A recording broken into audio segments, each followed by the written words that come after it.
History is easy के आज की कड़ी में आप सभी का स्वागत है।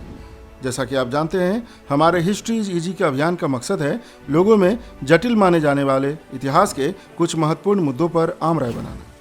इतिहास को हमें किस प्रकार देखना चाहिए, इस पर हम पहले की वीडियो में बात कर चुके हैं। इतिहास के विभिन्न मुद्दों पर अलग अलग लोगों की राय हमेशा से अलग अलग रही है। किसी मुद्दे पर लोगों के विचार इस बात पर निर्भर होते हैं कि उन्होंने पहले भी इस बारे में कितना सुना है, पढ़ा है या उनका कोई पूर्वानुमान है। हालांकि यह बात ज्ञान के हर क्षेत्र में लागू होती है। चलिए हम अपने टॉपिक पर चलते हैं।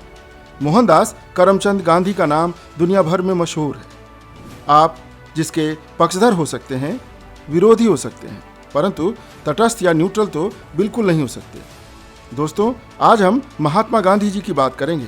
आज का टॉपिक है, क्या गांधी जी की बुनियादी शिक्षा आज भी प्रासंगिक है?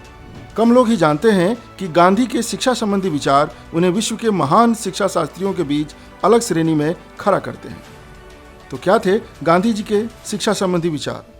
हम आज इसे बुनियादी शिक्षा, बेसिक एजुकेशन या वर्धा शिक्षा योजना के रूप में जानते हैं। दरअसल इनकी शिक्षा नीति के बुनियादी तत्व थे लर्निंग बाय डूइंग के माध्यम से स्वावलंबन जागृत करना, अहिंसा के मूल्य पैदा करना और कई विषयों को जोड़कर समझ विकसित करना, जिसे वे समवाय कहते थे। आइए अब बारी बारी से इन तीनों पर नजर डालते हैं। स्वावलंबन का लक्ष्य एक ऐसे व्यक्ति का निर्माण करना था जो श्रमशील हो। एक और खुद की जरूरतों के लिए उसे लाट साहब की तरह दूसरों पर डिपेंडेंट न रहना पड़े, वहीं वह दूसरों की जरूरत में भी सदैव तत्पर रहे। कल्पना कीजिए उनके मन में कैसे राष्ट्र के निर्माण की छवि रही होगी, एक सेल्फ डिपेंडेंट और कामयाब मुल्क। जहाँ तक अहिंसा का तात्पर्य है, यह केवल हथियार न उठाने या किसी को नुकसान न पहुँचाने भर तक सीमित नहीं था, बल्कि इससे कहीं ऊपर वह अहिंसा को वीरों को शोभा देने की चीज़ मानते थे। जो सच्चा अहिंसक होगा वह जुल्म देखकर चुप नहीं बैठेगा। हाँ, इसके लिए सशस्त्र प्रतिक्रिया भी नहीं देगा, बल्कि अपने आत्मबल से, अपने सत्याग्रह से वह अन्याय करने वाले की आत्मा को, उसके विचार को बदलेगा। आप कल्पना कर सकते हैं कि भारत को यदि सशस्त्र आंदोलन के आधार पर आज़ादी मिली होती तो आज सामाजिक समायोजन की समस्या कितनी गहरी हो सकती थी। जहाँ तक समवाय की बात है, गांधी जी शिक्षण कार्य से जुड़े एक बुनियादी पक्ष पर जोर देते थे, जिसका उद्देश्य पूर्ण समझ विकसित करना था।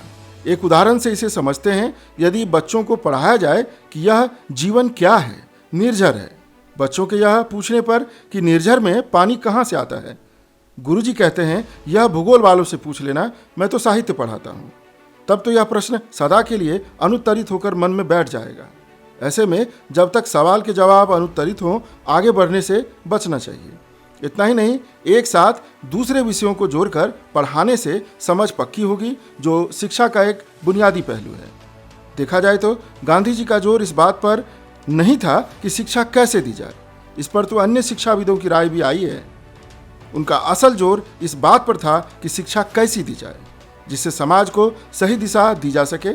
हमारे शिक्षण संस्थानों से सर्टिफिकेट होल्डर मशीन नहीं, बल्कि जागरूक इंसान बाहर निकले, और यही बात उनकी शिक्षा पद्धति का आधार बनी, जो आज के दौर में भी उतनी ही प्रासंगिक है जैसी गांधी के जमाने में थी। हालांकि हम यह कह सकते हैं कि हस्त उत्पादक कार्यों को करने पर अधिक जोर गुलाम भारत की जरूरतों और औपनिवेशिक सत्ता को चुनौती देने के लिए आवश्यक रहा होगा। बताता चलूं कि हमारी नई राष्ट्रीय शिक्षा नीति में भी महात्मा गांधी की बुनियादी शिक्षा को पूरी तवज्जो दी गई है, जो देना भी चाहिए। खैर, आपको आज का टॉपिक कैसा लगा, हमें ईमेल करें और कमेंट बॉक्स पर अपनी राय जरूर दें। हम जल्द ही आपसे इतिहास के नए मुद्दे के साथ रूबरू होंगे। तब तक वीडियो को शेयर करना न भूलें, साथ ही सब्सक्राइब का बेल आइकन जरूर दबाएं। जय हिंद।